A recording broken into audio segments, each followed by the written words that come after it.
Merci Patrick, merci M. Vachon de votre travail et de votre dévouement au CA du Pont, mais également comme président du comité de gouvernance.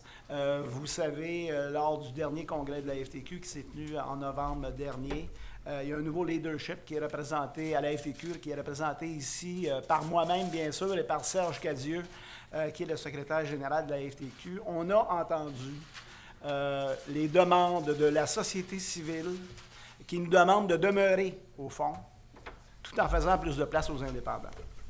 La réforme proposée, comme vient de le mentionner Pierre Maurice, fera en sorte que la FTQ ne nommera plus une majorité d'administrateurs au conseil d'administration. Ce sont donc les actionnaires, soit tous les épargnants qui ont des actions au fond, qui en éliront 11 sur 19. Annuellement, donc, la FTQ accepte de mettre sa majorité en jeu.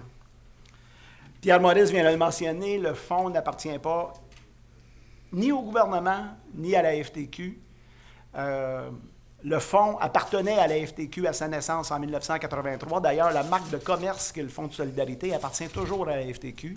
Mais aujourd'hui, avec 10 milliards d'actifs, avec plus de 610 000 actionnaires, je pense qu'on peut dire que le fonds appartient à ces 610 000 actionnaires et c'est ça qui doit nous guider, c'est ça qui nous a guidés dans le cadre de la réforme qu'on vous présente aujourd'hui. Ce sera donc aux actionnaires d'élire la majorité des administrateurs. Cependant, une chose est claire. Plus de la moitié de nos entrées de fonds annuelles dépendent directement de notre réseau de responsables locaux. 2200 personnes dans les milieux de travail qui sont responsables des levées de fonds année après année. Vous savez, le Fonds de solidarité, si on veut qu'il joue pleinement sa mission au Québec, il faut absolument lever 650, 700, 750. L'année passée, on a levé 855 millions de dollars. Et ça, ce qui nous permet de lever ces sous-là année après année, c'est notre réseau de responsables locaux. Et je leur lance un appel aujourd'hui qu'il faut poursuivre ce travail-là, parce qu'il faut continuer, il faut que le fonds continue à progresser au Québec. Sans eux, sans le soutien des syndicats, principalement liés à la FTQ, c'est l'absence même du fonds qui peut être mise en question. Je fais une mise en garde aux parlementaires. Je les invite à travailler avec nous dans le cadre de cette réforme de notre gouvernance. Il faut réformer sans briser. Je pense que c'est important. Le fonds, au-delà de la réforme, au-delà de son conseil d'administration, au-delà de la présidence de son conseil d'administration, c'est avant tout 2200 responsables locaux qui militent, je vous dis militent, entre guillemets, là, vendent des actions dans les milieux de travail. Et ça, c'est important. Il y a un lien d'appartenance qui doit demeurer entre nos actionnaires qui sont encore composés à 60 de syndiqués, puis leurs représentants qui sont au conseil d'administration. Pour nous accompagner dans cette démarche, on a consulté quelques personnes. Il était très important pour nous d'avoir un président de conseil avec de l'expérience, avec une vision de la gouvernance moderne et une grande capacité de répondre aux attentes de nos actionnaires. J'ai le plaisir de vous annoncer aujourd'hui que M. Robert Parizeau a accepté ce rôle jusqu'en septembre 2015 et j'invite M. Parizeau à venir au Lutrin pour nous dire quelques mots. Merci, M. Parizeau. Je vous remercie. Vous comprenez la hauteur du personnage qu'est M. Parizeau.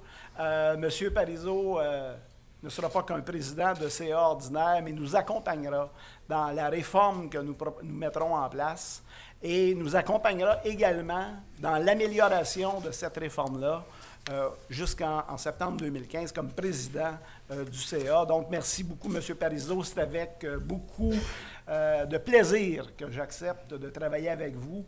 Et vous me permettrez de travailler, de me consacrer à plein temps à mes affaires syndicales dorénavant. Donc, je vous en remercie. Dans le but de permettre à M. Parizeau de siéger au conseil d'administration le plus rapidement possible, sans attendre les changements nécessaires à la loi constitutive du Fonds de solidarité. le Conseil général, nous proposerons au Conseil général de la FTQ que le Conseil général nomme M. Parizeau parmi les 10 administrateurs de la FTQ à son prochain Conseil général au mois de février, à la fin février. Donc, M. Parizeau, je tiens à vous rassurer, vous ne devenez pas, par le fait même, un membre de la FTQ. Après tout, ça se mérite, ça. Donc, M. Parizeau, vous serez le prochain président du conseil d'administration. Et j'ai compris que vous vouliez apprivoiser la bête avant de vous asseoir dans le siège du président. Je poursuivrai pendant encore quelques mois mon travail de président intérimaire du conseil d'administration, mais c'est avec joie qu'on accueille votre arrivée au CA du Fonds de solidarité. Un changement de gouvernance, c'est comme un nouveau départ, mais aussi un nouveau leadership au Fonds de solidarité.